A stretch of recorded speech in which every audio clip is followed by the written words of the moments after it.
is the type of athlete, the big guys in particular, that maybe than it was 15, 25 years ago, not just with the facilities, but with all of the winning, with the school continuing to do its part in the recruiting just completely taking off.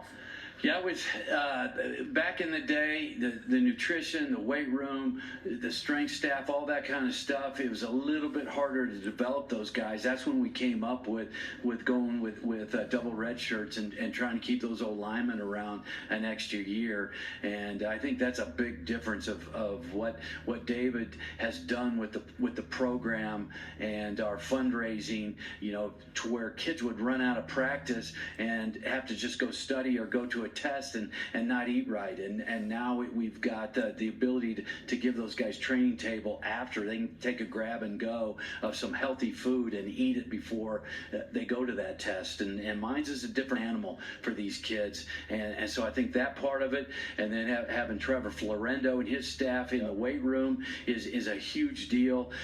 You know, we used to be lucky to have 30 kids in the summer working out with us because most of our team was petroleum engineering. They'd be in Oklahoma or Texas, and now we've got 70 working out in the summer, and so just the program in general helps build those guys up front on both sides of the ball, and that's what enables you to compete on a high level nationally.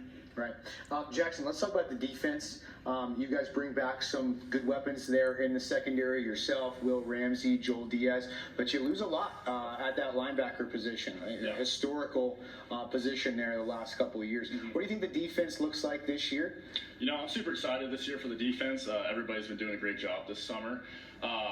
To mention, in 22-23 having such great seasons, we had amazing recruiting classes, and those guys have grown up and they're hungry to play. So guys like Will Brown, Christian Palouse, JJ Lee, you're going to be seeing as star, guys that you've heard their names, but you're going to hear their names a lot more. And then on the D line, we brought in Russ Woodward from Army transfer, Justin Vaughn, Jacob Sanders, Eli Krawcheck, Will Adams. These are all names that you've heard on the broadcast, but they're going to be stepping into that starting role and playing a lot more this year, and they're hungry. And for DB, we brought in Joe Gonzalez and Matt Soderdahl. It's going to be great having a lot of depth at the DB position, even though we're returning a lot of starters. And young Kai Brown, Mikey Barker as well. So it's going to be great this year, and I'm super excited. Let's take a look at the schedule over here, guys. West Texas A&M first, then you host Washburn and Chadron State. Tell us about the non-conference, what you look forward to there, and how you feel like that sets you up for the rest of the year. Well, I think it's great to be going down to Texas and play against some great athletes, and Washburn kind of brings back memories because that was the first game that we played for about 6 or 7 years, my first time around. But what I've talked to the kids about is, you know, not necessarily looking at the schedule and going, man, we're going to have to really play hard here. You know, we can just show up here.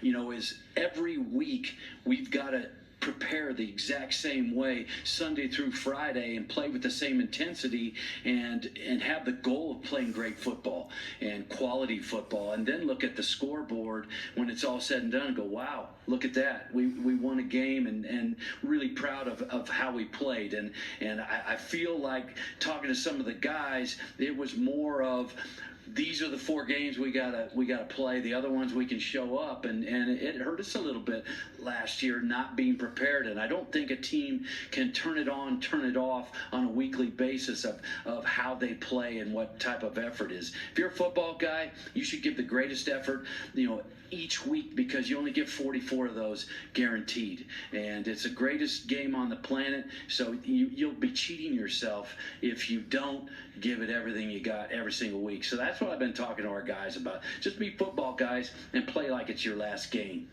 Jackson, you guys have some big games coming up at the end of the season there, certainly with Western and Pueblo. Once you guys don't have to circle them, we'll do that for you. But how do you make sure that you guys are playing your best ball late in the year, right, and continue that momentum on? For sure. So we really this year want to go week by week with everything. So we don't want to get ahead of ourselves saying, oh, if we're playing Adams State this week, oh, we have Western next week, because then all we're thinking about is Western. So my goal for this season is beat West Texas A&M. And then after we beat West Texas, is beat Washburn. And then after we beat them, we're getting into the RMAC. So really this year, I don't want to get ahead of ourselves in this team and really take everything week by week. Right. Coach, last question for you here as we're running out of time.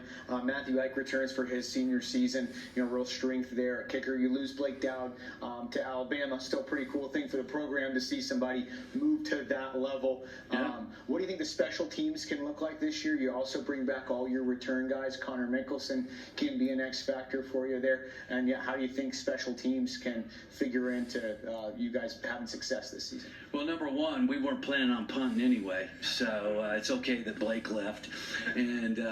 But Ike is striking the ball great, and Scott Groner, I don't know if there's a better special teams guy in the country. I love him, and it doesn't matter who he has. He's got the top, snapper, kicker, punter. Jan Boone's the coordinator, and we're going to be very, very sound on special teams. So I don't worry about those guys at all. And I talk to our kickers about it. It's like, listen, I like to go for it on fourth down, but when we get down there in range, we need to get 3. And I'll take some risks out in the middle of the field, because if we get the first down, then we are going to get points. But when we get into the range, they need to be ready to go and get us 3. All right, that was head coach Bob Stitt, wide receiver Flynn Sheely, and corner Jackson Zimmerman of Colorado School of Mines.